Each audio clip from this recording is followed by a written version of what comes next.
Hello, everyone out there. This is Steve Marinucci, Beatles Examiner, welcoming you to another of our weekly crazy discussion forums of things we said today. Before we get started, let me introduce who's on board with us today. First, out there in Pennsylvania, part of Beatle fans since almost the beginning. Since the beginning? Almost the beginning? Pretty much, yeah. Pretty much. Mr. Al Sussman. Good evening, Al. Hi, Steve. Hello there, everybody. And also from the East Coast, from Connecticut, we have Mr. Ken Michaels, host of Every Little Thing. Hello, Ken. Hi, Steve. Hi, everyone. And joining us tonight, as he does every so often, from Beatle Brunch, where, if I can plug myself, I am on next week, but that will be after this comes out. Mr. Tom Frangione. Hello, Tom. Hello, guys. Thanks for having me back on. Always a pleasure. And he's even here in light of the World Series. What a brave guy. Well, look, as I said, we'll go home National League champs this year. That's there you go. When we get back to opening day next year, we'll get to watch them raise the flag. There you go. The NL champ flag. So. And having watched the Giants get the rings, all that ceremony stuff is very cool. So even halfway, so I'm glad. Yeah. I'm happy for you guys. Anyway, here's what we're going to talk about this week. Steve, just one thing. We probably should let people know that Alan Kozin is not with us tonight. In absentia. Yes, because he's covering a classical music concert. Yes, he's here in spirit. Mr. Kozin is not here. Thank you for doing that. Thank you. Sure. So here's what we're going to do tonight. During the week, I was writing about Andy White, and I came across a very vintage picture of Tom Frangione and Andy White together at one of Charles Rosenet's Beatle conventions, and I went, "Oh, okay." And I soon found out that Tom and Andy had, it was more than a one-shot deal here. That Tom and Andy knew each other for quite a while, and I thought, since there really wasn't a lot of detail in anything that I saw about Andy, I thought maybe Tom would like to come on. We'd invite Tom on to talk about Andy, and he actually has some very fascinating information about Andy and Andy's later years here. And so, Tom, let's talk about a little about Andy. When did you first meet? Well, actually, I first met Andy. It was in the mid '80s. I read about him in a newspaper here in New Jersey. It was kind of a human interest story saying, "Hey, somebody that lives here in New Jersey played on a Beatle record 20 years ago." It was around the time of the 20th anniversary release here of Love Me Do. And I said, "Oh my God, wow, look at that. Somebody really part of the story, lives, 15 minutes from here. That's gotta be cool. Wouldn't it be great to meet him and boy, what a great exclusive for the somewhat newly launched Good Day Sunshine magazine, which Ken, you wrote for Good Day Sunshine for years. Yes, for many years. Charles Rosenet's one of the earlier fanzines. And I said, boy, wouldn't that be cool? And I said, it can't be this easy, right? Go to the phone book and look him up. And I said, oh my God, he's in the phone book. It was like a moment out of The Jerk. There's my name in the phone book. Called him up, told him who I was and what I did, and said, would it be okay if I came by to do a short interview with you? And he said, sure, but when's good? I mean, he was very, very agreeable to it. Went to his house. He was living in Montclair, New Jersey at the time, and I got to meet him. And he had his drum kit set up in the living room. I guess he rehearsed there or whatever. And we started yakking about, well, the obvious, love me do, P.S. I love you. But I actually listened back to the tape just recently. over the weekend I had never transferred it to digital. I still had the old tapes, and I finally transferred it to digital and listened back to it at the time. And any number of things struck me, like one, how little we really knew at the time. We didn't have all this wealth of scholarly information. And one of my favorite moments from the interview was, talking about P.S. I Love You and Love Me Do. And I said, did you plan anything else that day, expecting the interview to just kind of die right there? And no, I mean, I played on those two tracks. He said, oh, no. He says, I played on Please Please Me. I started thinking, wow, this guy, I mean, he's 50. He's probably losing it already. Hey, watch that. Watch that. Listen, I'm in the club too. Okay, so okay. I said, the old guy, maybe he doesn't remember, or he wasn't doing it in a way like a lot of people, would claim to. I played on all the early Beatle records, and he wasn't, doing that at all. And obviously, we the scholars didn't know anything about this until the anthology, when George Martin found not even something at Abbey Road, but in his personal collection from that day, with Andy playing not the hit version or the final master of Please Please Me, but he's sure on a version of Please Please Me. Yeah. And I remember at the time of the anthology, it struck me, the anthology would have come out some 20 plus years later, and I said, oh my God, he was right. Mm-hmm. But Andy was always, the picture you were referring to, Steve, was taken, as you say, at one of Charles Rosnay's shows, which was about a year later. And I'm not sure which ones Charles posted, but had a great one on there, because the guest at the convention that year was Pete Best, who Andy had never met. It was Pete Best and Andy together. Yeah, so you talk about a Kodak moment right there, right? Mm-hmm. So we introduced Pete to Andy, which was kind of a moment, and so that He had never met him. No, they had never. In fact, it was funny in the interview when I said, me, if I played on a hit Beatle record, I'd tell everybody. Anybody would be willing to listen. He says, well, when people ask me, where would I have heard you? What records would you have been on? And I say, I was on a Beatle record before Ringo. They say, oh, you're Pete Best. So he actually, I have the 20th anniversary 12-inch single, which I wasn't leaving his house unautographed with. And that's actually how he signed it, to Tom, best wishes, whatever. Andy White, brackets, not Pete. So that's kind of a cool piece, which I still have, and obviously I still treasure. Wow. Over the years, he had done a few things, one of which was really, really a memorable night. I know he was very moved by it, as was his wife, who was a charming, charming lady named Thea. A foundation I did work with at a previous employer was, we were looking for some new fundraising ideas, and long and short of it, we decided to pool our talents and do a benefit concert. If you've ever seen the movie Waiting for Guffman, it had nothing on us. Okay, we all realized that night just how little we know about putting on a show. One of the doctors that was involved sat on the board of a local playhouse, the Paper Mill. So he got us access to the room. Some dear friends of mine, the Smithereens, hailing here from Scotch Plains and various points in New Jersey, offered their services to be the house band. And, another guy on the board had a friend who had a restaurant who took care of the catering, and somebody knew a photographer who took care of that, and somebody knew a printer who took care of programs. And we put together what I think was a real, real fun night. And it was called We Get By with a Little Help from Our Friends, being it was a fundraiser and a support effort. And we had the Smithereens do a set of Beatles songs, and then they did a set of their own songs, and they kind of weaved them together. And linking the two sets was a guest appearance by Andy White.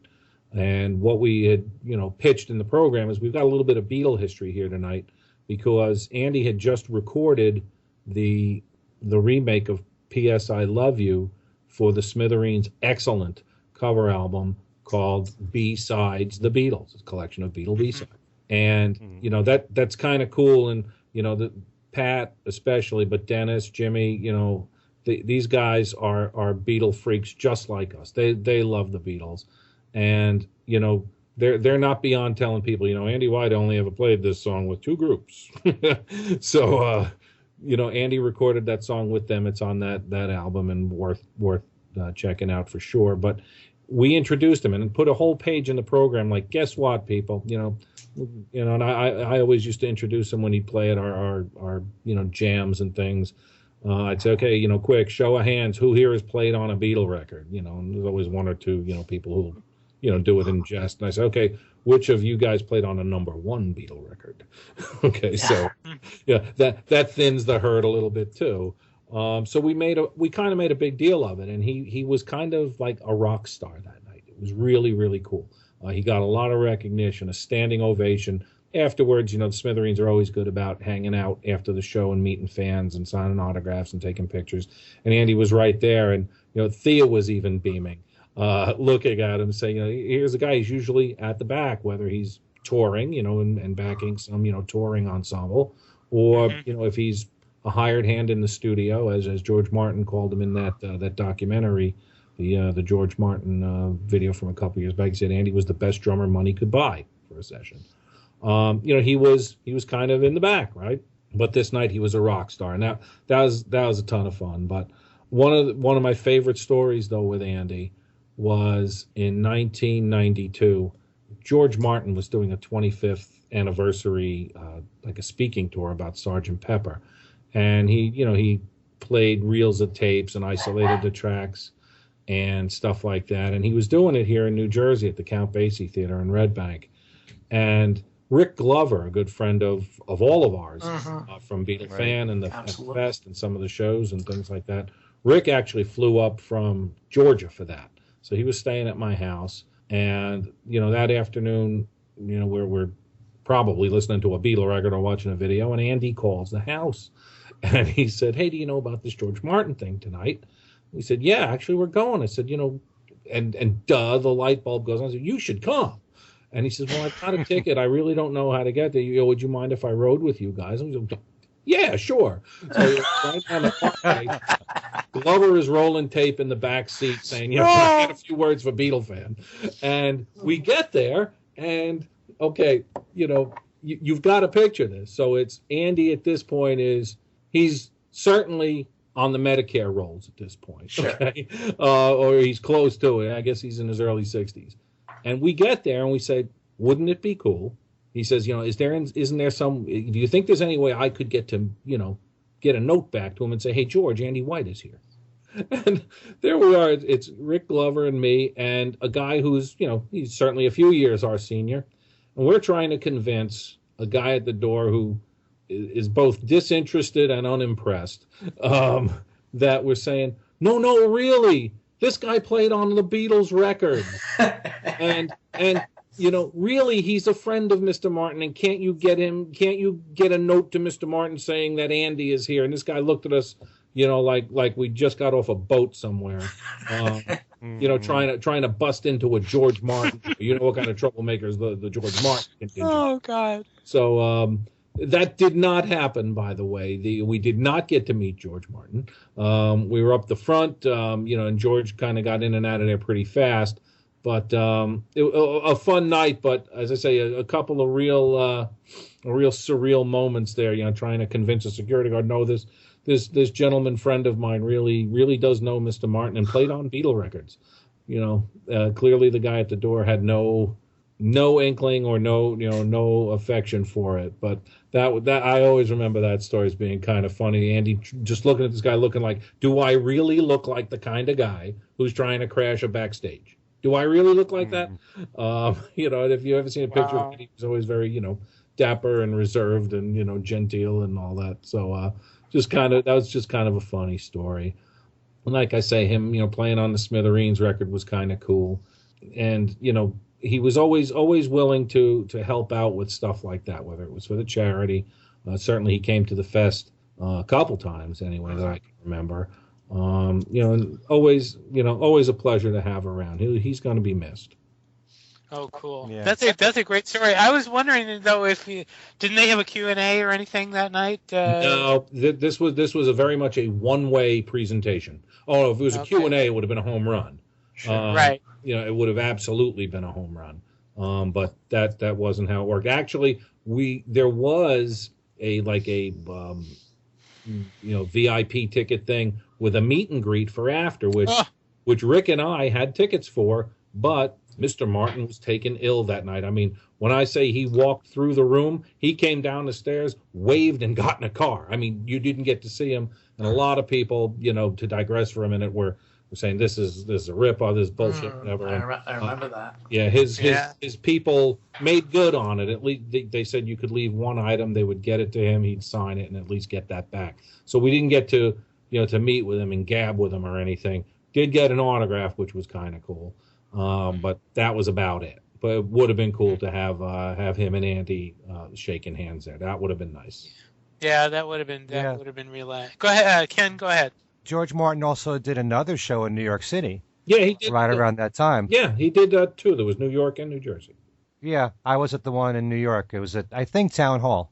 Might have been. So, yeah. Really enjoyable. Really. Yeah. Andy White always impressed me as being a very humble, very modest guy. Yeah. And I think you were just saying this before. I'm kind of surprised. There are so many people in Beatle history who have had the thinnest of resumes as far as, their association with the Beatles, who have tried to, rake it in some ways.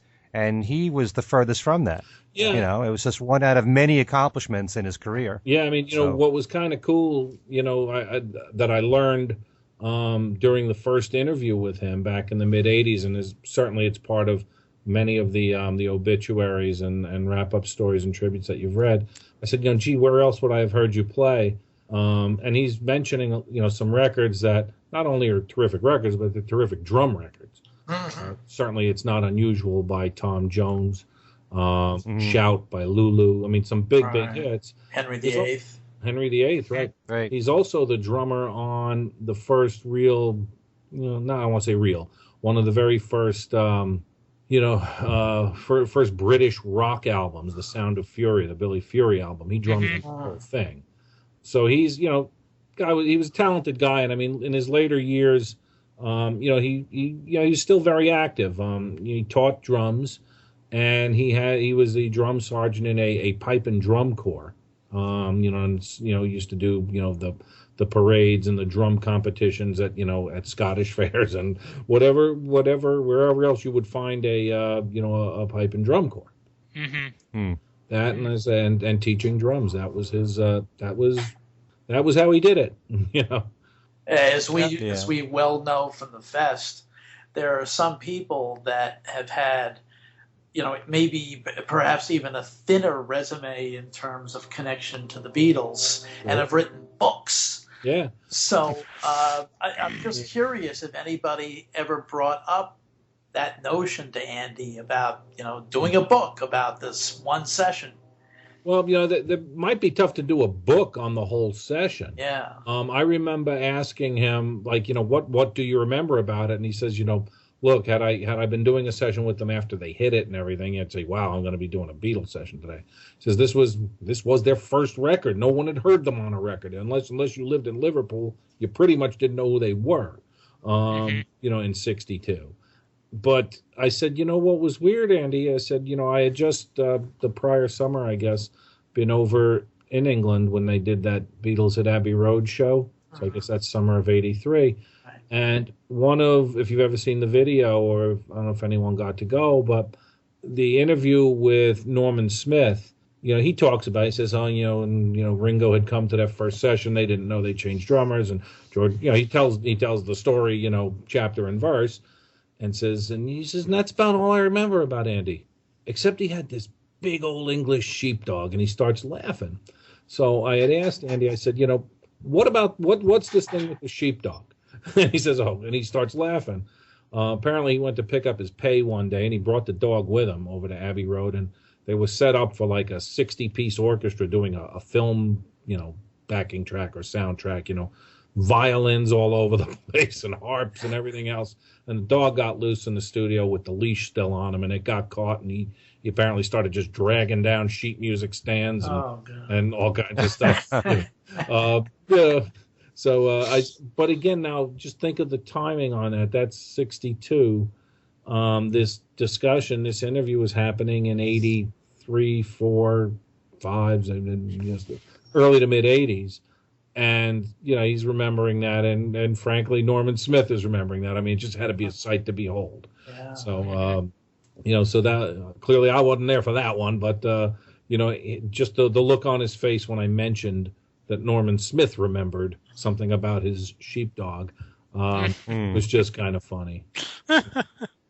Tom, did Andy ever say that, well, obviously there was only the one day when they worked together, but did he ever have contact with the Beatles after that one session? No, I asked him that. He said he never did. He had never met Ringo. So because the only place I would have thought he might have met them is, let's say, something like one of those poll winner concerts, the multi-act bills, where they'd have, the live house orchestra or whatever, backing up whoever might be there, Herman's Hermits or whatever was going on there. So, but no, he said he never did meet them after that. Tom, Okay. were you involved when the Smithereens did played that live show and they let him play "Love Me Do"? Yeah, that was the show. I actually produced that show for the foundation. He came up and did "Love Me Do" and "P.S. I Love You." He did both.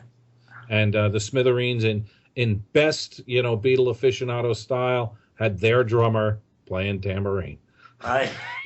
They're very authentic that way. So yeah, that was a show in 2008 here in Millburn, New Jersey. Al, you were there. I certainly was. Mark Lapidus was on hand. We had a bunch of our good Beatle friends on hand for that night. It was a lot of fun. Mm-hmm. Al, did you want to ask? I asked about about whether Andy had ever considered doing a book. No, I'm not sure if he was the British Hal Blaine. I mean, Hal Blaine's played on 10 gazillion records and tons and tons and tons and tons. Sure. Right. I'm not sure Andy was. I mean, he was a top session guy in England. In the late 50s to probably early 70s. I'm not sure that it was as illustrious and prolific as, let's say, Hal Blaine or somebody like that. But no, a book. I didn't ask him, but that didn't seem to be up his tree at all. Mm-hmm. Mm-hmm. Was there a session that he played at before the Beatles where George Martin was aware of him, or was he just a name? George Martin used to hear Andy tell it, used to use him all the time. I went back to the George Martin box set, that nice My Life in Music, but unfortunately session player details are very scant for a lot of those records. So I really wasn't able to come up with much, and I've been trying to find, pretty much everyone's been using the same examples. Certainly Love Me Do, P.S. I Love You, and it's not unusual, and you might even find a few that mention Shout. They don't seem to go much past that. Right. The Billy Fury record might get mentioned here or there, or the Herman's Hermits, Henry VIII. That's about it. How would you? And I don't know if this is a good question or not, but how would you compare him to Bobby Graham, who played, who was basically, I guess you can compare it to Hal Blaine, and played on the Dave Clark 5 stuff, and which, by the way, which nobody wants to, which Dave Clark will never admit, but we all know that's true. Yeah. Would you rank him about the same as Bobby Graham? Well, it's hard for me to rank him because I don't know a lot of the specific records he played on. Like he tell me, I did a Lulu album. Okay, you want to know how many Lulu albums I have? I have one. Yeah. So it's kind of hard. Which is kind of nice about the Billy Fury record. They used the same 5 guys on the whole. Like there was one bass player, one drummer, one guitar player. It wasn't this rotating cast of session guys. And there it is on the back of the album. You get the credits. Which wasn't the Al. You could speak to this. Wasn't the norm back then. Right. Not at all. They'd call in a session. Well, here's who's drumming for you today. Yeah. So it's kind of hard for me to rank him against anybody. He did say that, John and Paul those are the 2 that he pretty much talked to at the session because they had to hear him tell it, a very clear picture of what they wanted this to sound like. Like in P.S. I Love You with the, that little Latin feel, the cha-cha thing going on, and playing a little bit behind the beat. actually reminded me of a great story. I was working for a guy once who was a big music guy, not a Beatles fan specifically. He certainly liked them. And, he was telling me one day, he says, I heard a Beatles song on the radio today. And anybody who says Ringo Starr's not a great drummer just doesn't know what the hell they're talking about. He says, I heard a song today, and the drumming was like a half a step behind the beat, but it just took the record right along, and it was great. He goes, next time you hear P.S. I Love You, listen to that drum. I had to break his heart and say, I said, well, I'll be sure to let the guy who did drum on that know that you feel that. But, that's not an Andy story specifically, but it's a nice tip of the hat to him.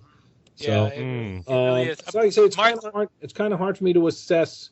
I mean, I saw him drum live. I saw him drum in the studio. I've heard certainly some of his records where I know it's him. I got news for you. I probably have heard a ton more of his records that I don't know it's him.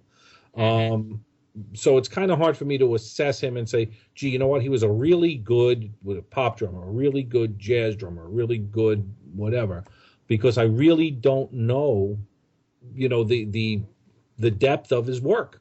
It's kind of hard to do on a session guy, and there's sadly very little written about him except for the obvious.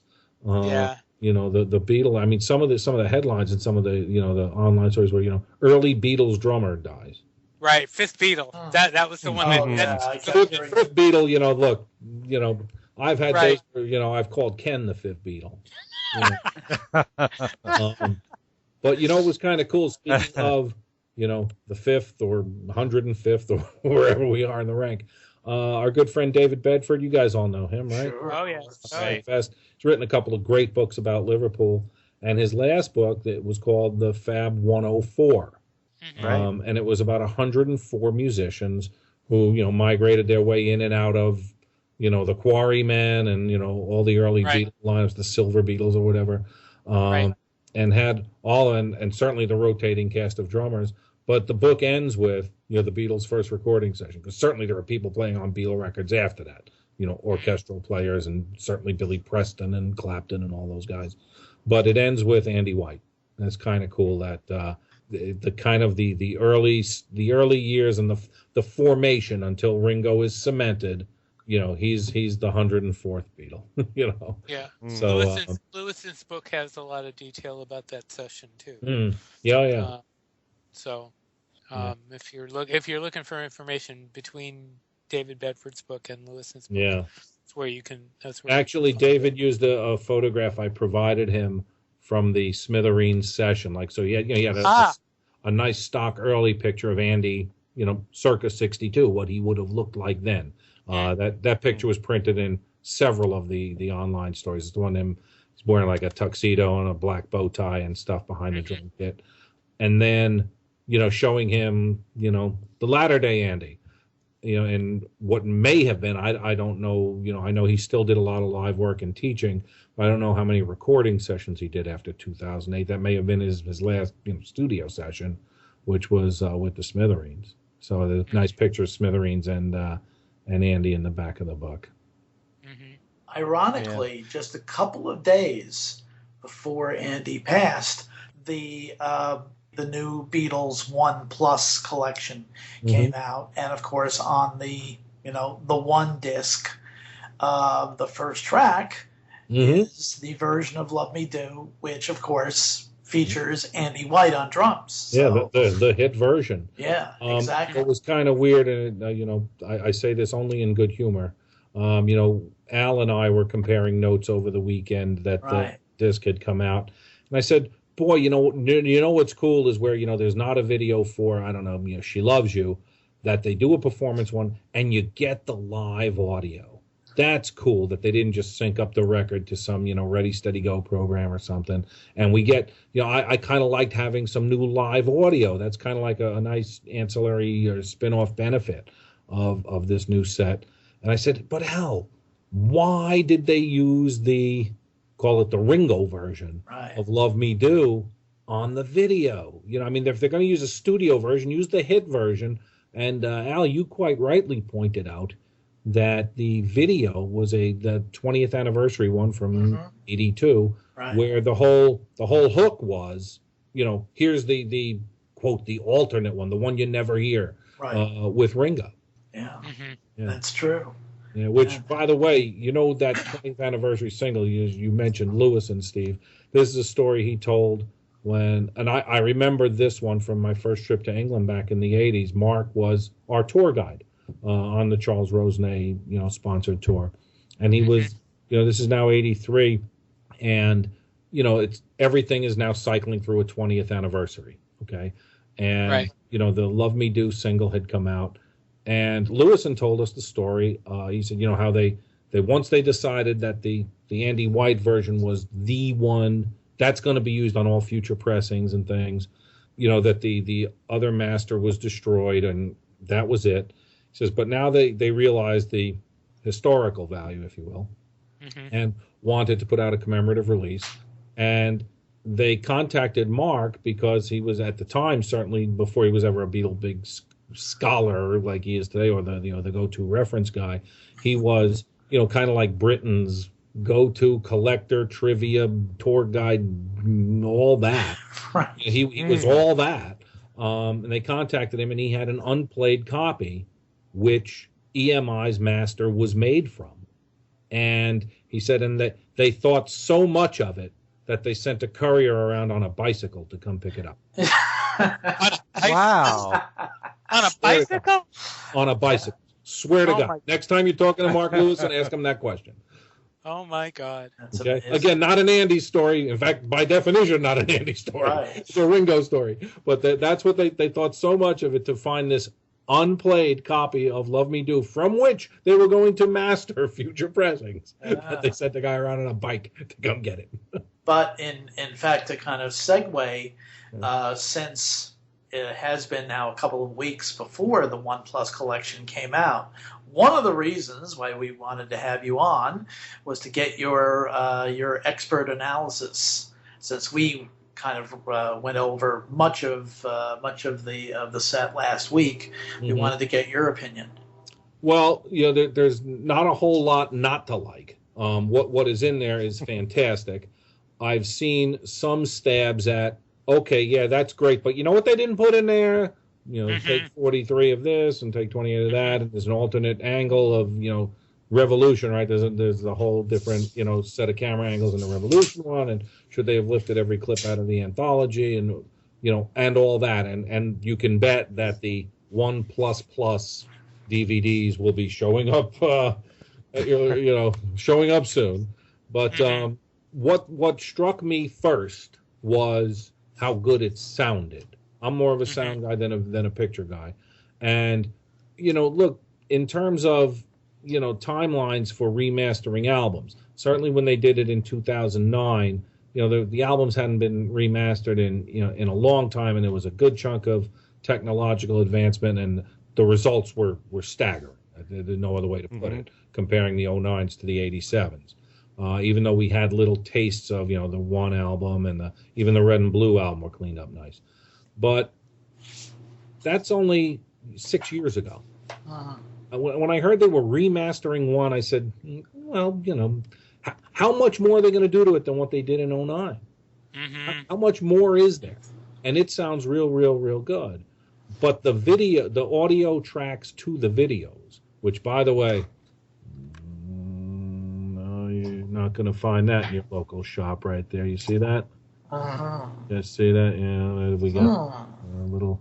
Yeah, this is kind of a one that you won't find on Amazon, but there's a disc of the extracts for the the alternates. Now look, when they're remixing or mastering for the video, there's going to be slight tweaks to all the audio tracks. It's just going to have sound a little. But there are certainly what I'm going to call alternate tracks. Let's define an alternate track. Something you won't find in the big black box from 90909. Okay, so there's a couple of BBC things which we got in there, a couple of Sullivan shows, a Royal Variety show, which was kind of cool because the 4 songs they did at the Royal Variety, 3 of them made it to the anthology. This is the 4th one. So now we got the whole thing officially. The track from the Around the Beatles. One of my very, very favorite audio tracks in there is the the Let It Be movie version of Long and Winding Road. Yes. That just sounds so good. Looking at it, more than one person I know has observed, boy, the Let It Be footage sure looks great. I can't wait to see the whole thing. I got news for you. I can't wait to hear the whole thing. Yeah. Okay? Because the sound on that was really, really good. The thing that really startled me the most were the two anthology tracks, Free as a Bird and Real Love, because they hadn't been remastered since the anthology, which I still refuse to believe is 20 years ago. Really? But I'm listening, and I love both those tracks so much. I was listening back to Free as a Bird, and you're hearing the guitar leads, dropped in a couple different places, and it's different enough to be cool. And then I swear I had to rewind it and go, what did he sing right there? They changed one word in the lyric. And I'm like, was that just a goof just to do it? And then of course they played the ending back. They played it forwards instead of backwards. But the last verse, for those of you that haven't gone, I don't want to spoil it, but just go listen to the chorus that George sings on his own and compare it back to the original anthology, and you'll hear it just slightly different. And of course, the ending it's obvious, that they're not using the backward loop, that they're using John's, natural or frontward voice. So there's not quite 20 tracks that are one way or another new. They're either remixed for the first time, remastered for the first time, or released for the first time, officially, as a real track, and not just buried somewhere in an anthology or not making it onto the anthology album, but real new live tracks. So it's kind of neat. We get the two different intros of the live jamming they did before Hey Jude with David Frost. Those are, I just love those. Because being a collector for so many years, Al, how many versions of that you think we've gone through between VHS copies and all these chronology DVDs and everything else? A considerable number. Right, and and we've seen them, and boy, even the official peeks at it that we had in the anthology proper. Yeah. They looked great, but they're lifelike at this point. They really are lifelike. The visuals in it. But for me, I watched the whole thing that week, and I needed to just immerse myself in it. And by the way, they did a beautiful job. If you buy the One Plus, with the two DVDs and your choice of, DVD or video, or rather a DVD or Blu-ray, the book that comes in it, it's got a still or two from the video, and all the credits, the director and the date, and chart performance and everything else you wanted to know about the songs. They really did a pretty exhaustive job here. Of course, no conversation about the one album, for me, is complete without saying, but the most obvious way that I want to hear it still isn't done, and that's, the mono single versions, which were the hits by definition. Would still love to hear that come out of Apple, in official form, but to be determined. So. Yeah, as I said last week, I Want to Hold Your Hand should only be heard in mono. Oh yeah, they're the early records. Look, that I'm sure that's been fodder for things we said today. It's certainly been fodder for Beatlefest discussions and other radio shows. The early records, they just sound that much better in mono. They just do. That's how they were mixed. That's how they were intended to be heard. And I Want to Hold Your Hand just screams to be done in mono. Exactly. See, Ken and I last week both came out on the side that the stereo wasn't completely bad. I like stereo. Completely bad in here. There's nothing completely bad about this set. No. But I have said the first two British albums to me sound better in mono. Oh, they do. But I think once you get into A Hard Day's Night, I think A Hard Day's Night sounds terrific in stereo. Sure. But the first two, I Want to Hold Your Hand, I think sounds pretty good in stereo. Yeah. But they did a nice job with the stereo 90909 mixes. I have no problem with those. But if I just get a hankering to go here with the Beatles, I'm going for the white box typically. Yeah. You know? Yep. So yeah. I mean, they did it. No, they did a great job. They really, really did. Now the question is, what are they? Since the response has been relatively good, what are they looking at? What are they looking at next? That's the question. Well, the good news here is this one looks like they really had their finger on the pulse of the fan. This is what the fans would have. I think they're perking up and took good notice this time. The extras on this thing, the Paul and Ringo commentaries, kind of cool. That was a one-time watch for me. But the meat and potatoes, the Revolution video, like the guitar just jumps out. Paperback Writer and Rain, the first snare hits in Rain when it comes out, it's startling. How come nobody mentions 8 days a week? That blew me over. Oh, it's great. Of course, like we said with Let It Be, when you watch it, you watch the clips that are used here, you say, boy, I can't wait to see Let It Be. Well, if you've been waiting for Shea Stadium, go get a look at that 8 days footage. When I was sitting there watching that, because I got the set early, I was just completely stunned. My mouth dropped. I could not believe how clear it looked. It looked great. Another one that looked good was the Within You Without You. That looked really good too. That looked really crystal clear. I couldn't believe that. So sharp. But there's just so many things. I know there have been people that have been talking about the Blu-rays with some fuzziness. I haven't really, I figure a lot of that stuff is 50 years old, and with 50-year-old stuff, there is going to be some inherent difficulties, unfortunately, whether we like it or not, Yeah. But I think they did a wonderful job. I really do. Sure. So. Yeah. I think that for me, the videos that they made, there was that one day in '65 when they made 10 videos. Those I treasure a lot because even though they're really quick and spontaneous, you kind of get the feeling they were all done in Twickenham, and they had to grab whatever props were around, and it certainly looks like that in so many of the videos. It's the video, which I think is hysterical for I Feel Fine. It looks like there's I guess it's like a punching bag in front of George as the microphone. That's hysterical to me. It's like whatever they can find there, or the video for Day Tripper with the airplane and the train, where that it's not a real thing. It's just it looks so bad, but it's funny just to watch this stuff. Or the one where they're eating the fish and chips. That's that what they. By the way, they showed that on during the ITV festival.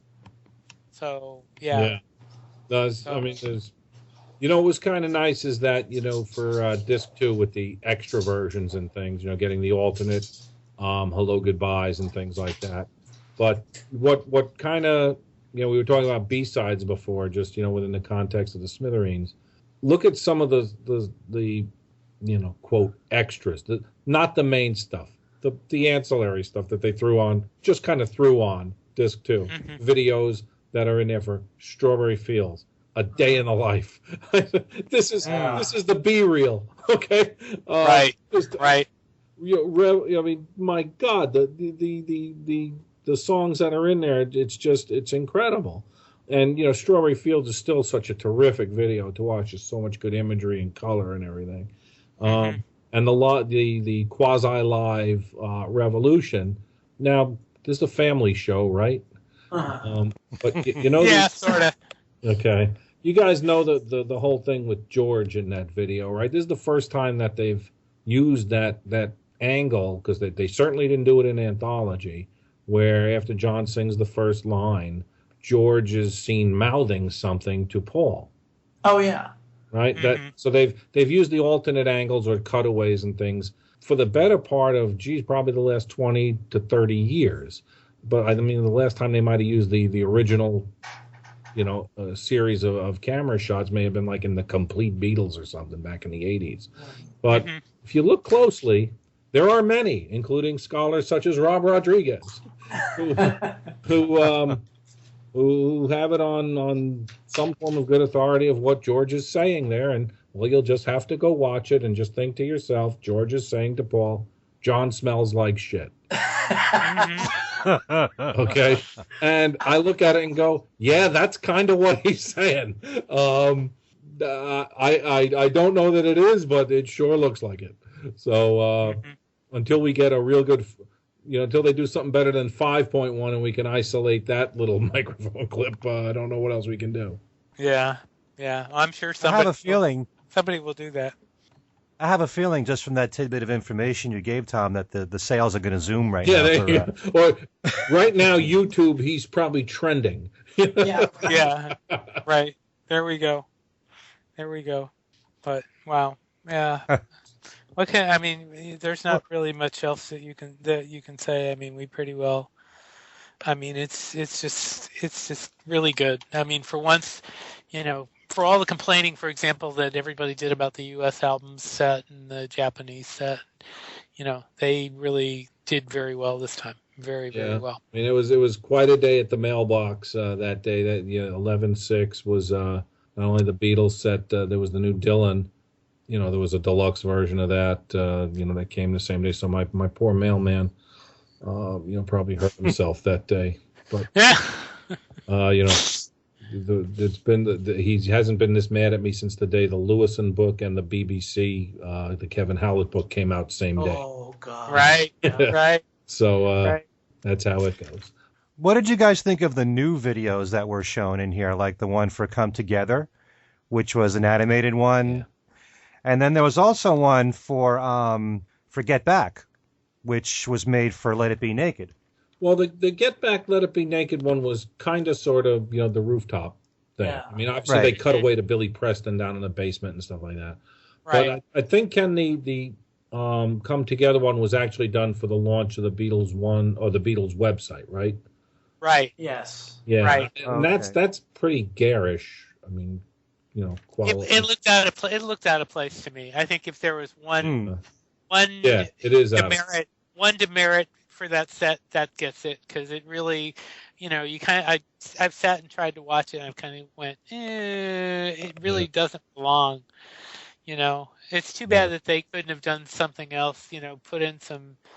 It drags some rare footage that we haven't seen from somewhere. Or stills or anything, Anything, yeah. Why they felt they had to use that, I really don't know. That was a mistake, I think.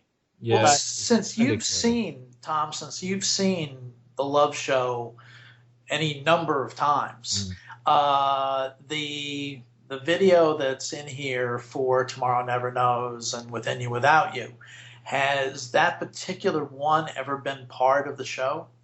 No, because actually that song, I mean, I don't want to ruin this surprise for people who may not have seen the show or are planning to see it.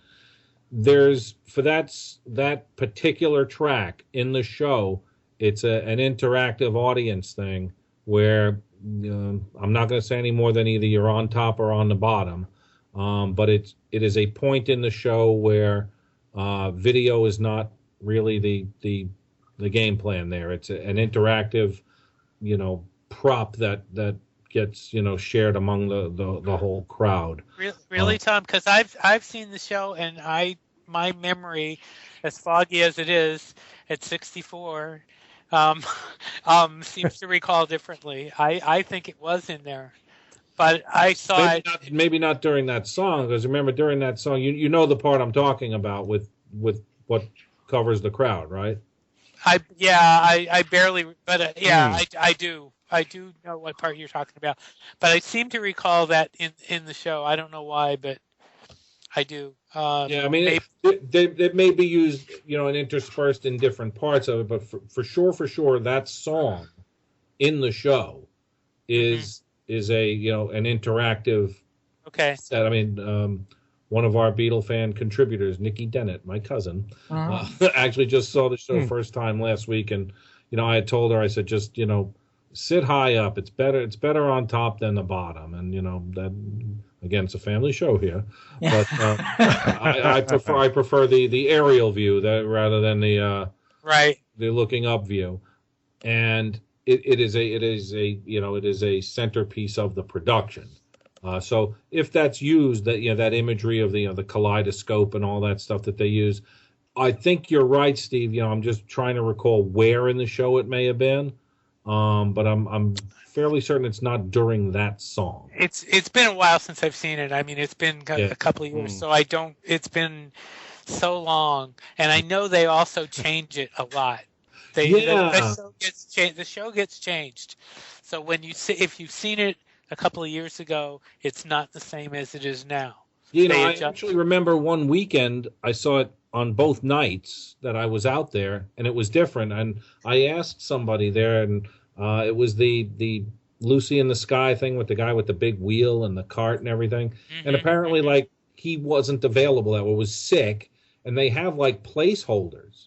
That they, where they use, just they have a go-to clip or a go-to set of, video and whatever, or a light show or whatever, whatever it is they put in its place. I seem to think it was Yellow Submarine or something, but they have a contingency plan. I guess if, for you people who have seen the show, if during Help one of the skaters can't make it, they do something else. So to your point, you're right, Steve. They do swap out different segments. Mm-hmm. Mm-hmm. Yeah, I saw it, I think, in 2008 or 2009. I don't remember if Within You, Without You was in there. Yeah. But well, you remember that part of the show, right, Ken? The one where there's a white sheet that goes over the stage? The big sheet. I seem to recall Octopus's Garden being played then. Mm-mm. For some reason. Maybe they were, swapping out for when I remember Octopus's Garden being the one that starts out. It's got the underground, the water, like the jellyfish floating all over the place. Uh-huh. That's what I remember about Octopus's Garden in that show. Okay. I've got to see the show again. I've only seen it once. I do too. I should go. We haven't been to Vegas since then. And field trip. There we go. Yeah. Maybe we should all just meet in Vegas and do the show there.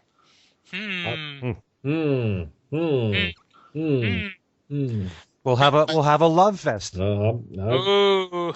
I used to love it going out there. My last job, but we used to go out there once a year for a convention or a meeting or something like that. So it was getting to see it every year, which was kind of cool. So, but I haven't seen it in several years. But Nikki saw it last week, said it was dynamite still. Okay. Well, anyway, does anybody have anything else to discuss? I was just going to briefly mention that British ITV special that I wrote about. Has anybody else besides me seen it? I have a copy coming, but I have not seen it. It is really good, I have to say. Much better than I mean, a lot of these, roundup specials are pretty, weak. Yeah. But and this has its weak moments. It's got a lot of people that really don't belong to be in there, deserve to be in there.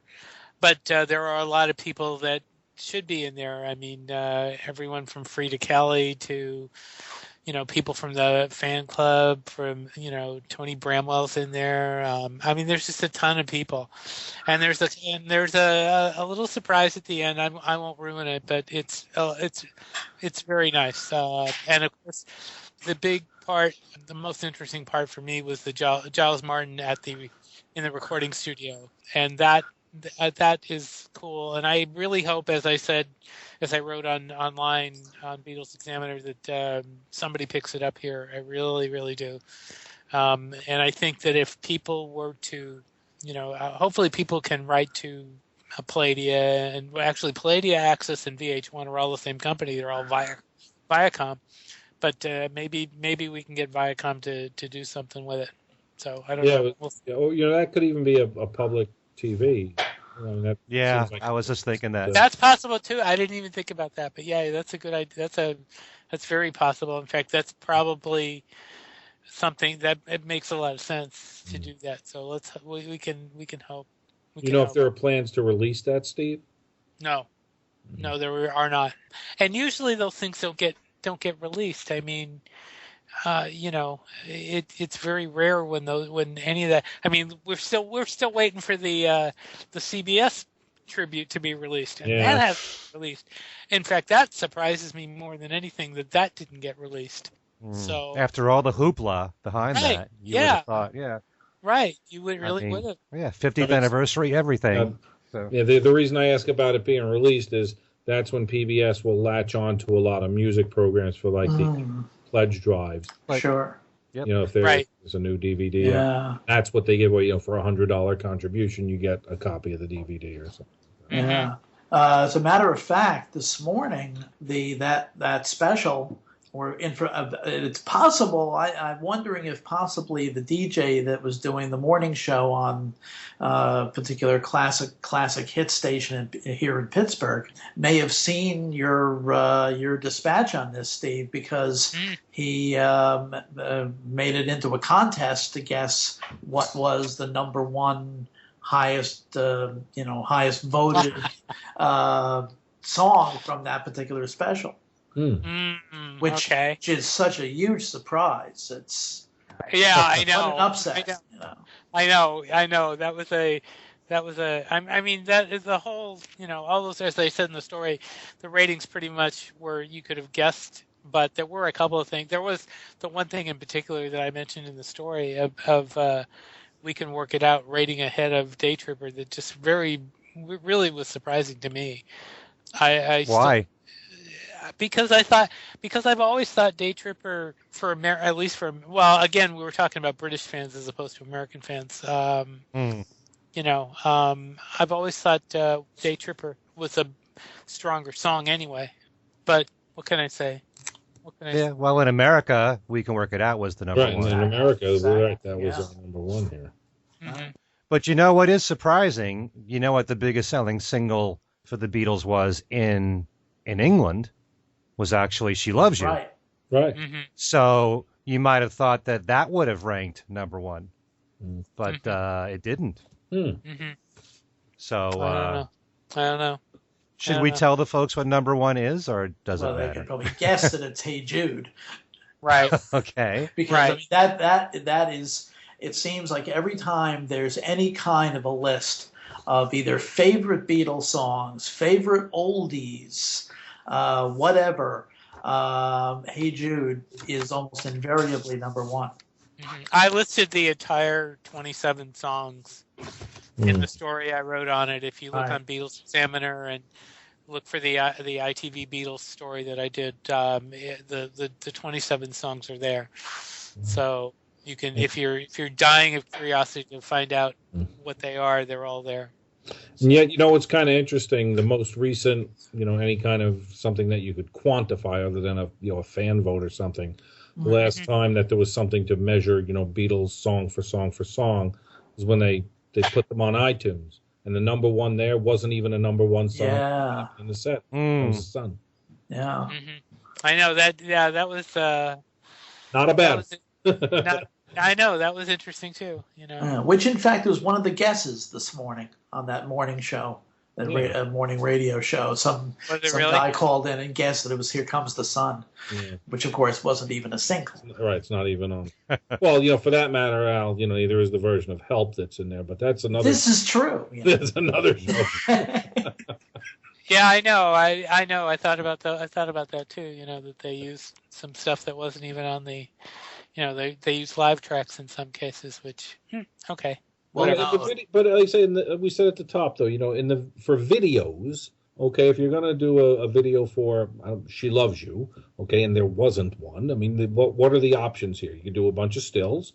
You could sync it up to some, Ready Steady Go performance or something. Or some combination of that and stock news footage. There's any number of ways you could go about doing it, much like they did for the Love Me Do anniversary clip.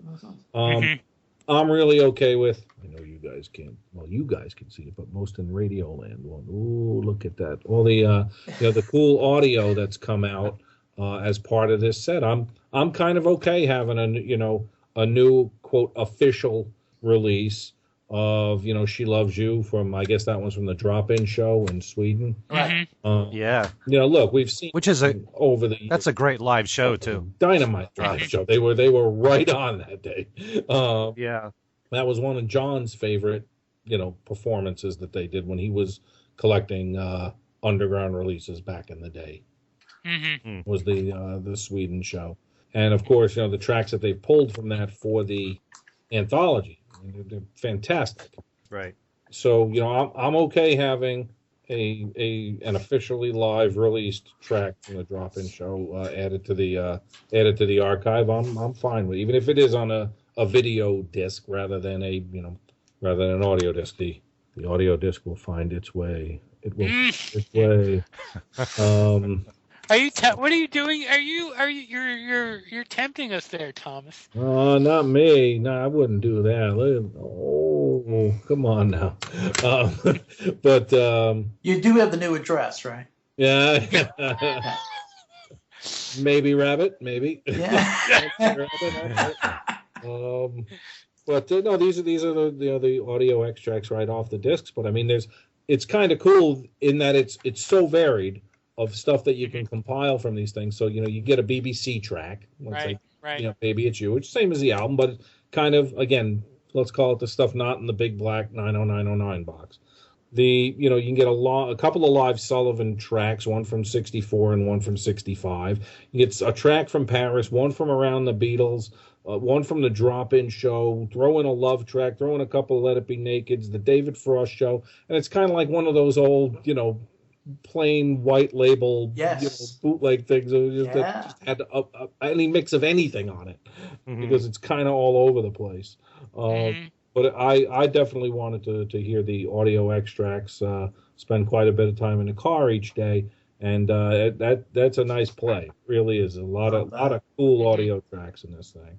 So that's what the only one I'm not thrilled with from an audio perspective, and it has nothing to do with this set. It's how the audio was done. Was the promo for Words of Love from BBC Two. It's a great set of graphics, but for those of you who've obviously seen it now as part of this set or otherwise, when there's, I don't know, a roller coaster ride going by and everybody's yelling, yay! Or when Mal puts his hand through the windshield of the van and the glass splatter. That doesn't translate so well into the audio track, but that is how it was done. Did you hear Alan's comment last week about 8 days a week? About the audio? They took the edit piece off the end? Did you hear him? I did not hear that. Yeah, he was talking about that last week, that they took the edit piece off the end and basically created a new version. I mean, there's all sorts of, I'm sure there's all sorts of people that have found all sorts of things, I mean, I'll have to go and listen to that.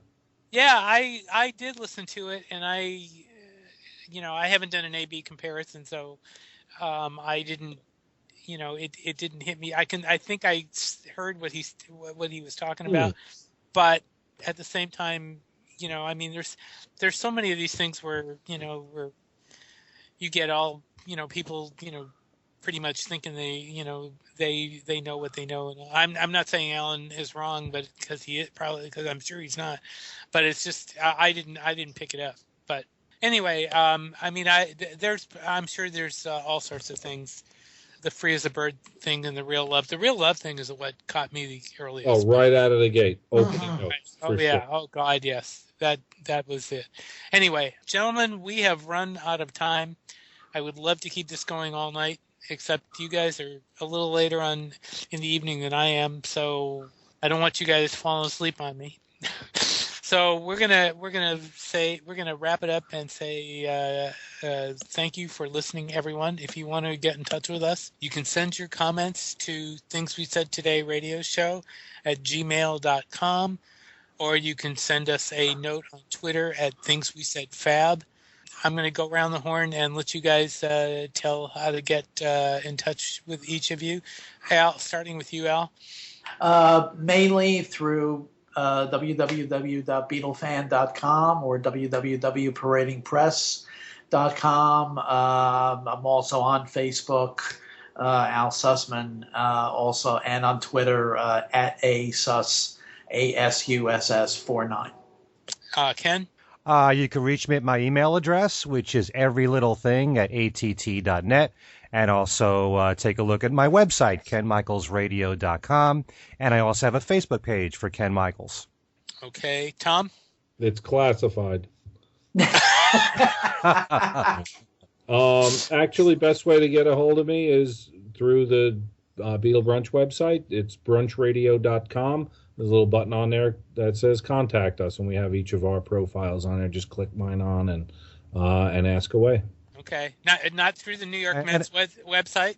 No, unfortunately, no. There or through the David Peel fan club. Okay. Okay. Actually, Tom has a really good profile. Yeah. On the website. Very good. Very good, sir. Okay. And you can get a hold of me through by writing BeatlesExaminer@gmail.com. I also have a Facebook page under my name, Steve Marinucci, and there's also a Facebook group that I moderate called Beatle News and Commentary, where I post links and we can talk about all sorts of things. So, gentlemen, I think that's it for the week. We look forward for you tuning us in next week. We're also on iTunes and YouTube. You can find the shows there, so you can find us everywhere. Take us to your gym workouts. I've done it. It's fun. But anyway, we'll talk to you next week. We will see you next time.